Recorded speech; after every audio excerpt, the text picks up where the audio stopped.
स्तरीय नई भर्ती को लेकर जो है एक बड़ी अपडेट निकल कर आ रही है। अपडेट क्या है कि जो है दोबारा से री अपलोड करने का जो है सेक्शन इनेबल कर दिया गया है। मतलब क्या, आप समझिएगा तभी आप चीज़ों को समझ पाइएगा। जैसे कि आप सबको पता है, बिहार स्टाफ सिलेक्शन कमीशन के द्वारा जो है एडिट करने का मौका दिया गया है और साथ ही साथ डॉक्यूमेंट्स अपलोड करने का मौका दिया गया है।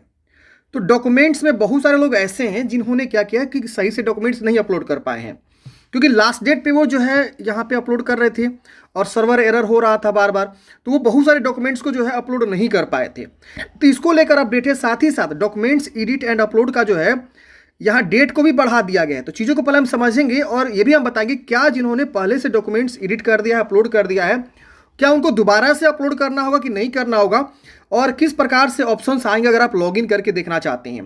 दूसरा समस्या आ रही थी यूजर आईडी पासवर्ड को भी लेकर कि बहुत सारे लोगों के पास जो यूजर आईडी पासवर्ड नहीं प्राप्त था या भूल गए थे, उनको नहीं पता चल रहा था कि कैसे जो है यूजर आईडी पासवर्ड हम प्राप्त करेंगे या कैसे खोजेंगे। तो उसको भी लेकर अपडेट आ गया है। सबके मेल पे एसएमएस आ गया है हुआ या मोबाइल पे कि आपका यूजर आईडी पासवर्ड है बिहार एसएससी इंटर लेवल का, और फॉरगेट करने वाला भी समस्या जो है हो रही थी, तो उसको भी यहाँ पे दूर कर दिया गया है। तो देख सकते हैं फ्रेंड्स, यहाँ पे जो एक नोटिस जारी हुआ, आप देख सकते हैं यहाँ पे ये नोटिस है री अपलोड डॉक्यूमेंट्स करने को लेकर, और यहाँ एडवर्टाइजमेंट है और यहाँ लिंक है। तो हम क्या करते हैं, पहले हम इस एडवर्टाइजमेंट को डाउनलोड करते हैं। तो फ्रेंड्स देख सकते हैं ये जो एडवर्टाइजमेंट है जो कि 16 फरवरी 2024 के डेट में एडवर्टाइजमेंट जारी हुआ है, जिसमें यही बात बताया गया है कि आयोग के आवश्यक सूचना इतना के द्वारा देख सकते हैं विज्ञापन संख्या इतना द्वितीय इंटर स्तरीय संयुक्त प्रतियोगिता परीक्षा हेतु ऑनलाइन आवेदन समर्पित करने वाले अभ्यर्थियों के ऑनलाइन आवेदन की त्रुटियों में सुधार हेतु त्रुटियों में सुधार एवं आरक्षण, शैक्षणिक, तकनीकी, वांछित योग्यता संबंधित तथा अन्य सभी प्रमाण पत्रों की मूल प्रति की स्कैन कॉपी पीडीएफ के रूप में आयोग की वेबसाइट पर अपलोड करने हेतु 18 जनवरी से लेकर 18 फरवरी तक निर्धारित तिथि की गई थी। यानी इसका जो अंतिम तिथि था 18 फरवरी तक था अपलोड करने के लिए और सुधार करने के लिए। लेकिन यहाँ इन्होंने एक प्रॉब्लम लिखा हुआ, सेकेंड पैराग्राफ पढ़ेंगे तो कतिपय अभ्यर्थियों द्वारा गलत प्रमाण पत्र अपलोड हो जाने के परिप्रेक्ष्य में आयोग कार्यालय में अभ्यावेदन समर्पित करते हुए प्रमाण पत्र अपलोड करने हेतु पुनः एक बार अवसर प्रदान किए जाने का अनुरोध किया गया है। साथ ही कतिपय अभ्यर्थियों द्वारा पासवर्ड भूलने यानी फॉरगेट पासवर्ड की स्थिति में नया पासवर्ड या ओटीपी, न्यू पासवर्ड ओटीपी सिर्फ ईमेल पर भेजे जाने के प्रावधान को ईमेल के अतिरिक्त रजिस्टर्ड मोबाइल नंबर पर भेजने का अनुरोध किया गया है। यानी इनका जो समस्या था, जैसे कि इनका लास्ट डेट था आप सबको पता है 18 फरवरी फॉर्म एडिट करने के लिए और डॉक्यूमेंट्स अपलोड करने के लिए, लेकिन कुछ अभ्यर्थियों द्वारा जो है बिहार एसएससी के पास कंप्लेन आया कि यहाँ पे जब हम लोग डॉक्यूमेंट्स अपलोड कर रहे थे तो उन्हें पुनः एक बार और जो है यहाँ पे मौका दिया जाए डॉक्यूमेंट्स सिर्फ अपलोड करने के लिए।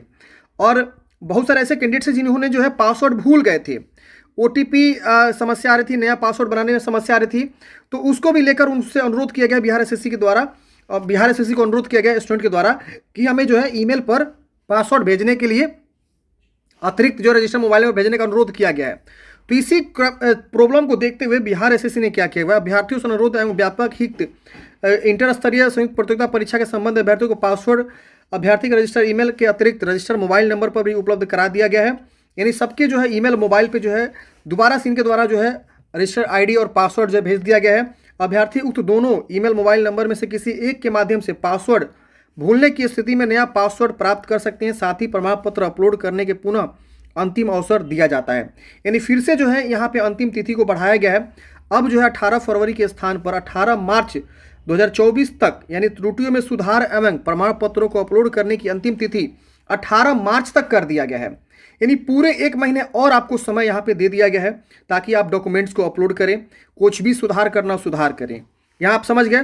तो आप जो भी है यहाँ पे तिथि तक, मतलब निर्धारित तिथि तक सभी प्रमाण पत्रों की मूल प्रति स्कैन कॉपी पीडीएफ के रूप में आयोग की वेबसाइट पर अपलोड नहीं करने पर उनका अभ्यर्थित्व प्रभावित होगा। यानी देख रहे हैं ना फ्रेंड्स, अगर आप डॉक्यूमेंट्स अपलोड नहीं करेंगे तो आपका अभ्यर्थित्व प्रभावित हो जाएगा।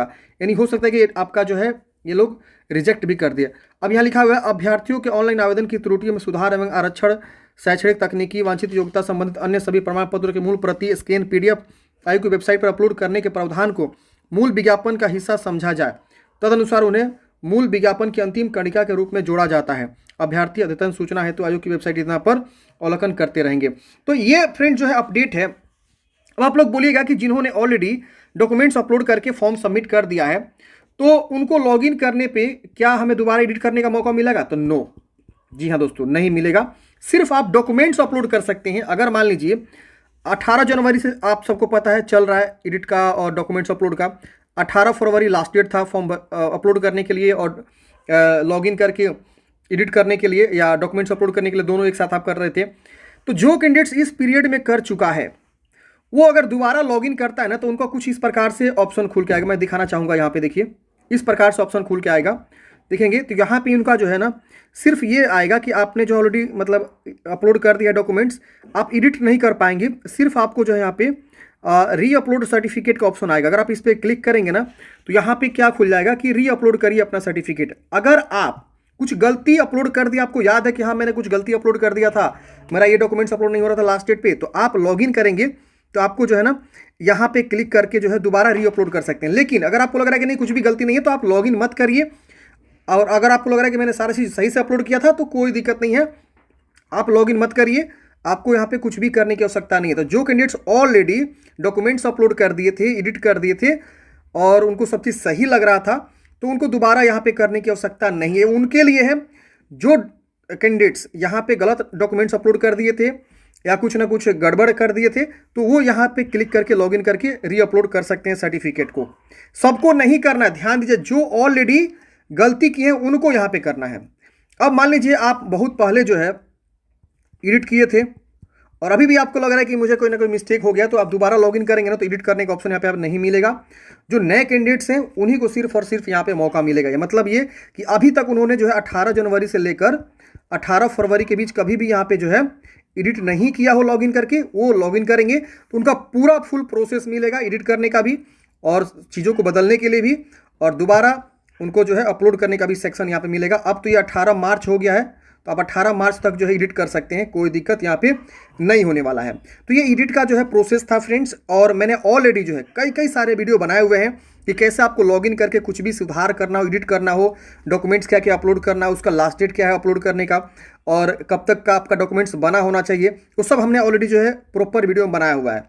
तो आप वीडियो नहीं देखें तो देख लीजिएगा, लिंक आपको डिस्क्रिप्शन बॉक्स में मिल जाएगा, या DS हेल्पिंग फॉरएवर यूट्यूब के चैनल पर भी जाके आप इस चीज़ों को सर्च कर सकते हैं, देख सकते हैं, समझ सकते हैं। तो पहले आप समझ लिए सारांश में, जो कैंडिडेट्स ऑलरेडी 18 जनवरी से 18 फरवरी के बीच एडिट कर लिया है, डॉक्यूमेंट्स अपलोड कर दिया है, तो वो निश्चिंत रहेंगे, उनको दोबारा री अपलोड करने की आवश्यकता नहीं है। री अपलोड किन के लिए दिया गया है, तो जो कैंडिडेट्स एडिट किए, डॉक्यूमेंट्स अपलोड किए, कुछ ना कुछ उनको डॉक्यूमेंट्स में लगा कि नहीं गड़बड़ हो गया है, हम सही से अपलोड नहीं कर पाए PDF, तो उनको री अपलोड करने के लिए यहाँ पे जो है दोबारा से लिंक दे दिया गया है। अगर आपको भी लग रहा है कि नहीं मैं 18 से 18 फरवरी के बीच 18 जनवरी से 18 फरवरी के बीच हमने गलती अपलोड कर दिया है, तो आप भी दोबारा लॉगिन करके री अपलोड कर सकते हैं। ऐसा नहीं है, री अपलोड आप कर सकते हैं, लेकिन क्यों करिए जब आपको सब चीज़ पता ही है कि हाँ सारा चीज़ मेरा सही है, सब चीज़ मेरा सही है, कोई दिक्कत नहीं है, तो आपको फिर समय बर्बाद करने की आवश्यकता यहाँ पे नहीं है। यहाँ लिखा हुआ है ध्यान दें, यदि आपके PDF प्रमाण पत्र ठीक से अपलोड नहीं किए गए हैं तो केवल एक बार PDF प्रमाण पत्र पुनः अपलोड करने का विकल्प उपलब्ध है। मतलब आपको पुनः यहाँ पे मौका दिया जाता है। अगर आपको लग रहा है कि मेरा जो है यहाँ पे PDF गलत अपलोड हो गया है डॉक्यूमेंट्स वाला, तो हम पुनः यहाँ लॉगिन करके अपलोड जो है यहाँ पे कर सकते हैं। तो आई होप आपको सारी जानकारी समझ में आई होगी। आपके मन में कोई भी डाउट है, कमेंट बॉक्स में पूछिएगा, और यूट्यूब पे जाके आप जो है वीडियो को देखिए कि कैसे आपको डॉक्यूमेंट्स को अपलोड करना है, क्या प्रोसेस है। आपके मन में कोई भी डाउट है, कमेंट बॉक्स में चाहिएगा। और जो कैंडिडेट्स अभी तक डॉक्यूमेंट्स अपलोड नहीं किए हैं, कुछ भी सुधार नहीं किए हैं, तो वो 18 मार्च तक कर सकते हैं। 1 महीना और डेट को एक्सटेंड कर दिया गया है। आशा करता हूं फ्रेंड्स आपको जानकारी समझ में आया होगा। आपके मन में कोई भी डाउट्स है, कमेंट बॉक्स में पूछिएगा। वीडियो अच्छा लगा तो प्लीज लाइक करिए, अपने दोस्तों में जरूर शेयर करिएगा। Thank you for watching friends.